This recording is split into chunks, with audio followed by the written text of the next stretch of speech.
It's time for the Coach Groves Show, where we sit down with the head coach of the Darlington Tigers football team and talk about all things Darlington School football. Now we go live to Matt Davis and Ian Griffin, who are standing by with Coach Wayne Groves.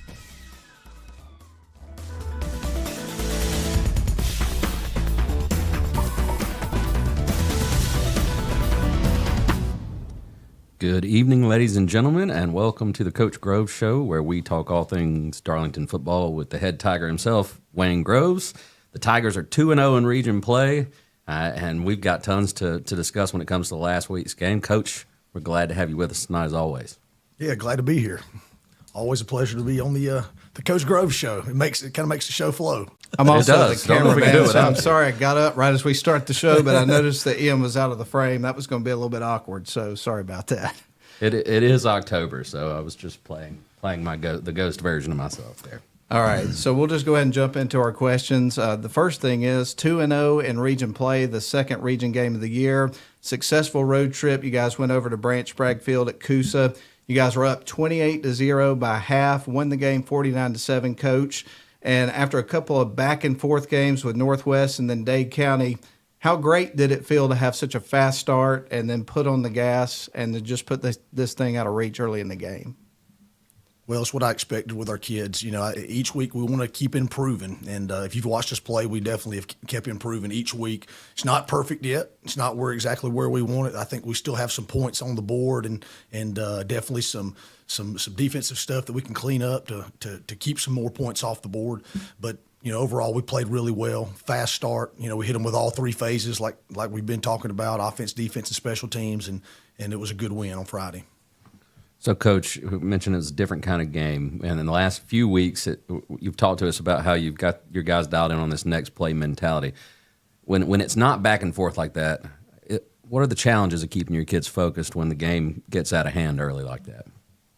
Well, I tell them we're just going to keep coming after them until I tell them it's not time to come after them anymore. And so, you know, next play, we're going to step on the gas, all gas, no break. Let's just keep playing as hard as we can. And then when it's the backup's time to get in there, we'll get those guys in there. I just want to take a moment here for an observation and a thank you to Coach Groves, because one of the things Ian and I have talked about recently is the fact that the walls here in the video studio a little bare. They need a little bit more activity, that sort of thing, to kind of, I don't know, make it a little bit more interesting looking. And then Coach Groves comes in today, and as you can see there, when we flip to his camera, we've got an addition to the studio. So thank you so much for that, Coach. That's nice. Yeah, that's the black shirt. Does that stay here, or is that going back with you? I don't know. Maybe stay now. I don't. It looks good. It looks good in the shot. Well, Coach, the Honeymoon Bakery icing on the cake player of the game last week was Demarion Floyd.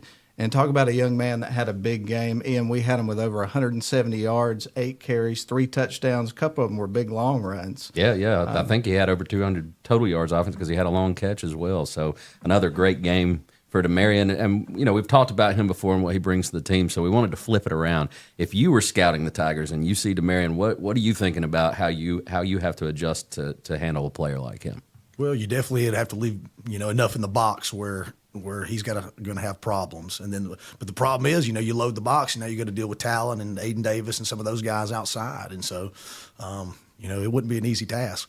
and Harrison East I think he had 4 tackles for loss against y'all in the first quarter. He was playing lights out, and Demarion started with -9 yards. He still ends up with over 170. So talk about the adjustments you made, because they were really coming after him early in the ball game. Yeah, I mean, we knew they were going to blitz him, and you know, sometimes when the lights come on, the kids mess up, you know, so we got to get over the sideline and clean some of those things up. And the line did an excellent job for the remainder of the game, and was able to get Demarion some big runs and some opportunities in space. Well, I do want to send a shout out here. We just had a comment from one of our viewers on our Facebook Live feed. We do monitor the comments on our Facebook feed. We turn them off on the YouTube because, as we pointed out before, and we're still not sophisticated enough to monitor them on 2 platforms at the same time. But Lou Essex chimed in, and he's watching all the way from Austin, Texas, to the show today and learning about Darlington Tigers football. So, hey, Lou, we appreciate you being out there. That's pretty neat. Well, one of the things that I hear people talk about a lot is the destiny being in the details. And one of the things that we saw last week, Coach, Ade DeSalis was 6 for 6 on extra points. Then Obi Oha came in and got the last one for you. So how big is it to see those guys come in and the rest of the team in that aspect executing at that level in those situations? Because those things can be big difference makers, particularly in a close game.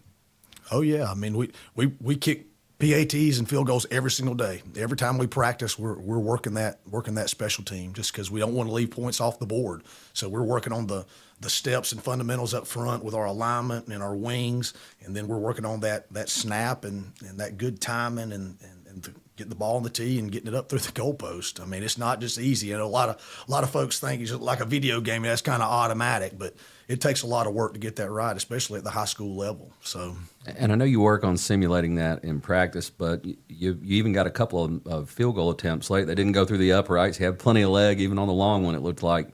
Mm-hmm. But talk about how that helps build a young player like that, even though he didn't make those, to get out there and take those swings.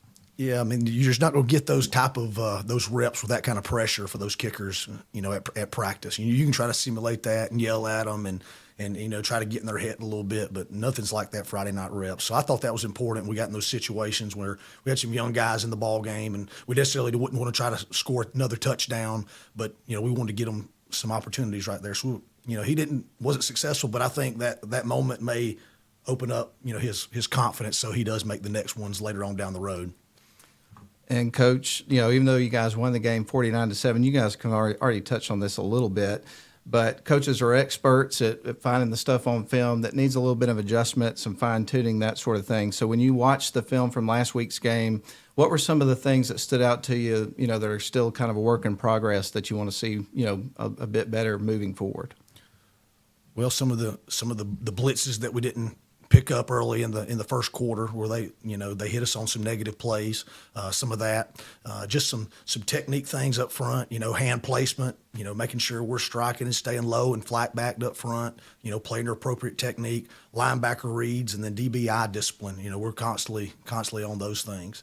And then we want to stay away from penalties. You know, it's been a huge emphasis on, you know, kickoff return and punt return. If you hold on those penalties, those are killers. I mean, some of those become 50 and 60-yard penalties because it's a spot foul. And if you run the thing all the way back, which we've a couple of times, I mean, that thing's coming back 70 yards. And that's just I mean, you know, we consider that the first play of our offensive series, so we want to make that thing good. So that's been a point of emphasis. You know, I tell them, we got a fast guy in space with the ball.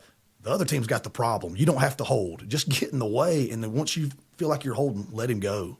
And we saw some guys pull up. I pointed out Miles Twyman held up, and I mean, you know, it's when you're going full speed, sometimes it's hard not to finish the block. You just want to level the guy, I'm sure. But we saw guys do a good job of avoiding getting those penalties. I know you had one called back last week. But you also got a lot of young guys on the field. You got a few players back last week. Well, talk to us about McKay Rush being back. I know Jack Chandler, this was the second week in a row he's played. But what did it mean to have those guys back on the field? Well, just McKay's intensity and what he brings to the team as far as leadership goes. I mean, he's gonna hold those guys accountable, and he's gonna play as hard as he can ever play, and he expects the guy beside him to too. And so just having the kind of that spark of energy out there is huge. And then he's flying around making plays. I mean, he had a lot of production. I think 5 tackles and 2 assists, 7 tackles total. And so, and some of those are from, you know, him being on one side of the field and pursuing all the way over across the field and making plays because he's just an effort guy. And so the more we get of that on defense, the better we're going to be. And on the flip side of that, you got some players back, but you also lost the quarterback of your defense for at least a little while. And we noticed Sam Wooten wasn't out there, got hurt on that huge 4th down play a few weeks ago. So talk about who had to step up and fill those shoes and how they performed. Well, I was really pleased. We moved Noah Duggan from the Sam linebacker position to the Mike, and that's new to him, even though he's been working some inside the box wheel linebacker stuff. And then we moved Trenton Moore, who's been, you know, rolling in, but hadn't been a full-time starter, to Sam linebacker.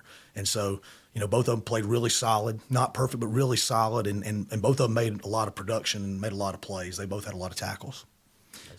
Coach, our next part of this segment is going to be to talk about the Black Shirt Awards, which now we get our first look at it in person. It is here in the studio. So let's go ahead and jump into that. I know you have them for offense, defense, special teams, scout team, things of that sort. So if you will, tell us about the black shirt players from this week. All right, this week on offense, he caught, it's not always the guy that gets his name in the paper, but he blocked really well. He ran great routes, and he ended up catching a touchdown pass during the ball game. So the black shirt went to Aiden Davis, senior wide receiver, number 13. On defense, the kid moving from Sam linebacker to Mike and being able to, take charge of the defense and make all the calls. We didn't miss a line one time when the ones were in there. And so Noah's a huge part of that. And then he ended up having about 10 tackles as well. So Noah Duggan got the black shirt on defense. Special teams, Talon, even though he had some great returns and we had some great blocks on those returns, some of those he's making 2 or 3 guys miss. And so, Talon again, he's basically got a permanent black shirt. He just keeps on balling out every week. So Talon on scout offense, junior lineman Stephen Moore, who's had a great week of practice this week. Stephen is really getting better. And so I'm sure he's going to have a good game on Friday. I wouldn't be surprised. So he's going to get a little more playing time there. But Stephen Moore got the scout last week, so that just shows guys if you show out, on the simulation team one week, they can get you some more playing time the next week. And so he's kind of earned that, and he'll get a little more opportunity. And then on scout D, we got a freshman linebacker, running back, Cam Skanesny. Cam has done a great job on that simulation team. He's playing great linebacker, and he's running the ball too. And so Cam earned him a black shirt this week. Awesome.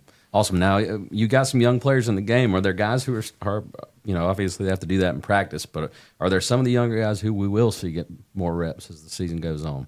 Well, you never know how it'll unfold. I've been pleased with linebacker, outside linebacker, and wide receiver Bodie Powers, who's a freshman. Bodie has done really well in the JV ball games and been really productive when we've put him in on Friday nights, especially on special teams. Stuart Grigsby is another outside linebacker who may could end up playing safety one day, but Stuart's on kickoff and punt team, and he's been making a lot of plays and getting in there. So, we got guys that are right on the cusp of being ready to play and play a lot more. We just hope they just keep developing. And Coach, we talked about being 2-0 in region, and obviously that's a real crucial situation to be able to start region play that way. So, what does it mean to be 2-0 at this point of the season in terms of your region play, in terms of, whatever kind of playoff implications of things of that nature? Well, I talked to the boys about, you want to control your own destiny. And so as long as you win and as long as you, keep eliminating an opponent, as we will, and, so each week you beat somebody, you got the advantage on them in the region standings. So we want to eliminate opponent each week. We want to control our own destiny. We don't want to get in some of that, tiebreaker stuff and all that. So as long as we keep winning, we handle our business. Let's just do it one week at a time, prepare for each opponent like it's the state championship game, and then you won't be wrong. And so that's what we're trying to do. Well, this is the Coach Grove Show on the WLAQ YouTube channel and also Facebook Live feed. We're glad to have you with us. We're going to take our first break. When we come back, it's the Getting to Know Coach segment. We've got a fun one for today, so we're going to get into that in just a couple of moments. But we appreciate you being with us today, and we will return. Shop for your next car, truck, or SUV at Riverside Auto Group. Check out riversideautogroup.com today to browse their selection or visit with them in person at Riverside Chevrolet Buick GMC in Rome, Riverside Toyota in Rome, and the all-new Riverside Buick GMC Cadillac in Cartersville. Locally owned and operated by the Welburn family since 1974. That's Riverside Auto Group. Visit riversideautogroup.com.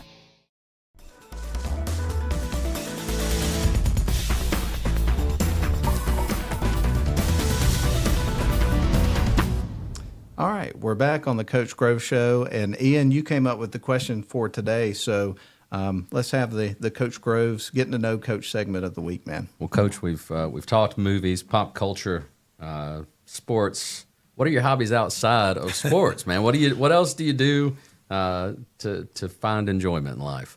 Well, I generally carry a lot of stress, and this time of the year I put a lot of stress on myself. And so one of the important things for me is, at least 3 to 4 days a week, I'm in the gym in the morning at 6:30, and I'm lifting weights and I'm exercising. I have a good workout routine and regimen that I've stuck with for years. I've been pretty solid for a while now. And so as long as my body allows me to do that and you can keep moving, I think it's best. Your body's meant to move. And so, I want to stay in good shape so I can go out there and coach, and perform at my best out there for the kids. And so, I really enjoy working out. That's kind of my peace time. I put my headphones in, I go in there, I work out by myself and knock that out. So I do that. And then, of course, my wife, Jess, and my little girl, Grayson, are 3. And so, they're just they're my world and my everything. And so when I get to go home and spend time with them and I get to take that coach's hat off and be daddy, that's really fun for me. So, I try to spend as much time with them as I can. When we're hitting that part of the season, as coaches, we've worked 56 out of the last 57 days without a day off. And I think we've worked 40, someone said the other day, we worked 45 days in a row without a day off. And that's being at the school at 7 a.m. or earlier. So when we get off time, I'm going to be with my family and just enjoy being with them. Well, what are some? I know there's a big event this week for you and family time. But what are some of the things that your daughter is interested in? 3's a great age, and I know the fair's coming. So tell us a little bit about that. Well, we're definitely going to hit the fair up. We're going to go tomorrow night. We have an off Thursday evening, so we're going to practice tomorrow morning. What we've been doing is our 5:45 a.m. practice on Thursday. So. We're going to have some family time, go to the fair and enjoy that. And so that'll be really fun to watch her ride the rides. That's heaven for me to see her smile and ride those rides. Yeah, absolutely. She got any favorite books that you read her, or what's she into? We read all kinds of stuff. She likes, Sesame Street stuff. She's into Bluey now, which is pretty good. I find myself watching that with her too. She's Mickey Mouse and Minnie Mouse, Mickey Mouse Clubhouse and all that. So, dude, I'm well versed on all the kid shows. Right. Yeah, that'll continue and evolve for you, I'm sure, as the years go on. So, since we've referenced that you're heading to the Coosa Valley Fair this week, which I think is like in its 74th year or something like that, such a tradition here in this area. What are some of the fair foods that that are a go-to for you? Well, or do you have any? No. We're definitely we're going lemonade if you're going to the fair. So, yeah. I'm gonna plug that lemonade. That's pretty nice. Someone asked me the other day, is it better than Chick-fil-A? And I said, yeah, it's better than Chick-fil-A. Oh, so okay. I'll throw that out there. The fair lemonade is pretty nice. And so I always like a corn dog mustard, no ketchup. You go ketchup on a corn dog, something's wrong with you. So. Go mustard on the corn dog, and then we're going to do funnel cakes for sure. And then, I'm sure Jess likes candy apples, and so yeah, that's what my son's after. I'm sure we'll find apple. Something else to get into as well. See, this is all full circle because that's just going to make you have to get in the gym even earlier on Friday, right, to work off the funnel cake. That's right. We'll have to do that. What's your go-to, man? Oh, my go-to at the fair? Fried something. They're going to. I'm always interested to see what. Concoctions they'll come up with. So I kind of like the candy apples, the ones with the caramel on them, but at the same time, it feels like you're going to rip your teeth out of your skull when you're having those. So I got to be pretty careful if I go for that. But right. But I go for my kids. It's just fun to watch them ride the rides, man. It lights them up. Oh yeah, and that's a time in your life that just seems to fly by. You blink your eyes, and next thing you know, they're driving. I know. I have one at the fair tonight. He's out there. He drove so. Himself there. So, yeah, that's an adjustment, big time. Mine's almost that age now, which just blows my mind. So, soak it in as much as you can, man, because it moves fast. I know people tell you that, but until you have kids of your own, it's kind of hard to have perspective on that, isn't it? Yeah, absolutely. Yeah. Wow. Well, this has been a fun segment. Anything else as we get ready to take our next break? Anything else you do to pass the time, Coach? Places you like to travel?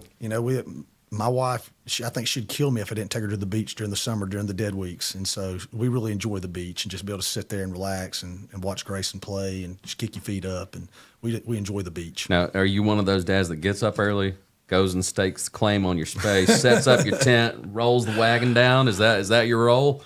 If I had it my way, I'd probably sleep in another 45 minutes. But let me tell you, Grayson and Jess, they're tapping on my shoulder. It's time to get up and get rolling. So when they say that, I get up and go. Staking your claim. It's important. That's, we always have a waterfront spot, right down there, right where you'd want to be. Excellent. Prime real estate on the beach. Can't beat it.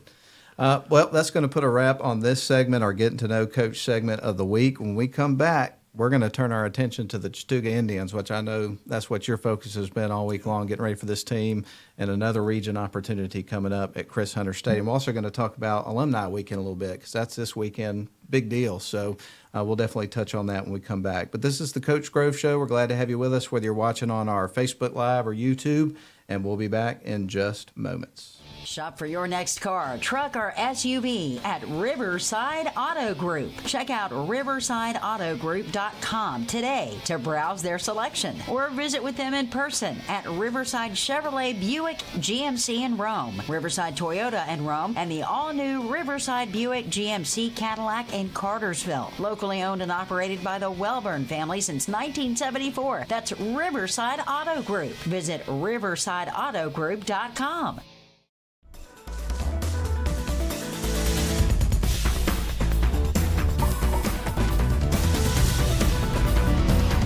All right, we welcome you back into the Coach Grove Show.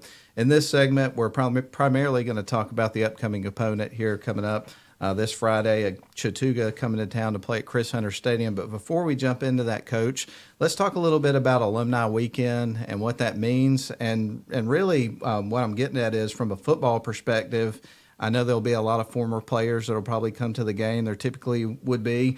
So what sort of potential impact do you think seeing those guys come back to campus can have on your team? Is that something that you guys talk about? Well, each Monday, we go over the week. First thing we have is a team meeting, and we go over the weekly plan. We go over weekly motivation. And so, obviously we want to bring attention that it is Alumni Weekend, and you're going to have, at Darlington, that's bigger than homecoming is my understanding, is what I'm told. More people come back for Alumni Weekend. And so you're going to have opportunities there to show off your skills. You're going to have opportunities there to show what the Darlington Tigers are made of. And you're going to have state champions in the stands. And so that's pretty special. And you're going to, have 80 years of football that's been played that could possibly be represented there. So, that's huge. You want that community. You want that. That's what's special about Darlington is the community, and so you're going to have huge fan, packed in there, ready to go, being loud, and so I hope our players feed off that, and so that was my motivation of making sure they knew to be ready. And you've got 2 home games. I can't believe that's where we are in the season, but this is the last of 2 home. You'll finish up with homecoming, I guess. Is that next? Alumni Weekend and then homecoming? Yeah, and so, tomorrow night is senior night. We're doing senior night tomorrow night. And so, that adds another dynamic to it as well. And another element of motivation, to play well for these seniors that have been playing for 4 years at Darlington and all that. And, Coach, as far as getting prepared for this game, what has the atmosphere been like at practice this week? The kids practice really well. I've been pleased. It hasn't been perfect, but we got to be perfect tomorrow morning. That's what I told them. So, we still had a couple of missed assignments today. Missed checks in the game plan. So tomorrow morning I tell them we're gonna put the hay in the barn tomorrow, and then we get to reap the benefit of what we've prepared for on Friday. And so we should be ready. Well, let's talk about the Chattooga Indians a little bit. Last week they played Almerchi, jumped on them early. They had a 20-14 lead, I believe, at halftime. It was back and forth a lot of that game. Almerchi ended up kind of surviving that game. 27-20 was the final score. But Chattooga showed a lot of grit and competitiveness throughout the game. So what stands out on film when you have a look at this Chattooga Indians team, Coach? Well, Chattooga actually had an opportunity to win the game at the end. They were on the 1-yard line, and had a chance to win the game. And Almerchi brought a blitz. They ran an inside zone run, and Almerchi hit them in the backfield for a 1-yard loss. And so they were 1 yard away from winning. So what I see about Chattooga, one, they're well coached. They have a good coaching staff up there. I think there's 3 or 4 guys on staff that are former head coaches at different places in Georgia and Tennessee. So, very physical up front, very similar to Dade County. 2 big tackles. The Luke Reese, sophomore, left tackle, 6'2", 270. Right tackle, Ty Hall, senior, 6'3", 230. So that aspect, and they got a few more athletes, a little more speed on offense than Dade, and so that poses a problem if you miss a tackle or miss a line and get someone open in space. So it's going to be a challenge. And what kind of offense does Chattooga bring to the table? All right, so you're going to see some 2x2 shotgun formations, 3-by-1 trips. You're going to see some tight end sniffer formations, and they'll move that sniffer around. You'll see some empty formations, and you'll see some bunched and condensed formations. So they're doing all the formations, basically in the spread offensive world. And so, top runs, you're going to see them run inside zone. They're going to run two-back counter. They're going to run some tall sweeps and jet sweeps, and then you're going to get some, two-back power and ISOs. Pass-wise, they like to, get you in trips or twins and a single receiver, try to get you single covered so they can, get their athletes the ball on some vertical routes. And so they're going to run some bootlegs and sprint out stuff to kind of take advantage of, their speed. And so, it's just stuff that we've worked and, we should have a good plan for, and we just got to get out there and execute. Now, when you flip it over to the other side of the ball, talk to us about what challenges Chattooga presents on defense. All right, so they're an even and an odd front, so they play a little 4-man front, sometimes 4-3, 4-2, and then they'll get in an odd front, a 3-4, and they'll kind of slant and blitz and move. You'll see them in cover 3 a lot, cover 1, and they'll even play some cover 4 in that odd front. So, and we've practiced all those things, so you got to get the kids prepared for what they're going to see, and so we feel like we've got a good plan. They've got some good players out there. You're going to see the running back. His name's Zayden Cook. He's a junior, 5'11", 180. He's the running back. He's also their Mike linebacker. He's very active, very, very fast guy. You'll see a receiver, number 0, Dan Meyer, 5'11", 160 junior. You'll see another wide receiver, number 15, Brock Cooper, 6'2", 165. And they got a really good nose, D-tackle, number 63, Rocco Coppola. That's a pretty good football name, 5'10", 215. He's a junior, and he's a hard-nosed, tough player, and we'll have our work cut out for us handling him. I wonder if they call him the Godfather on the practice field. Well, we're glad to have you with us on this episode of the Coach Grove Show, and we say it every week, man. The season is just clipping by, just at a rate that's unbelievable. Get ready for the game this weekend. You guys are 4-2, 2-0 in region play. This is game 7 of the regular season, a region game. I know you guys are fired up about it. It's alumni weekend. It's going to be a great atmosphere, as you've pointed out. So with that said, I think we're kind of starting to run out of time. 30 minutes goes by in a hurry, doesn't it, Coach? It sure does. But any final comments that you have for us as we get ready to wind down? No, I just think it's going to be a great weekend. I think the boys are going to be ready to play. They know what's at stake here. We have a lot of great opportunities. So, we want to put on a good show for the fans, obviously, and for all the alumni, and represent Darlington the right way with class and play as hard as we can for them. So, we're going to be ready to do that. Well, Coach, we want to take this opportunity to wish you and the Tigers the best of luck this weekend. We'll be there, fired up about being at the game. And like, we always say, go Tigers. Go Tigers. Yeah.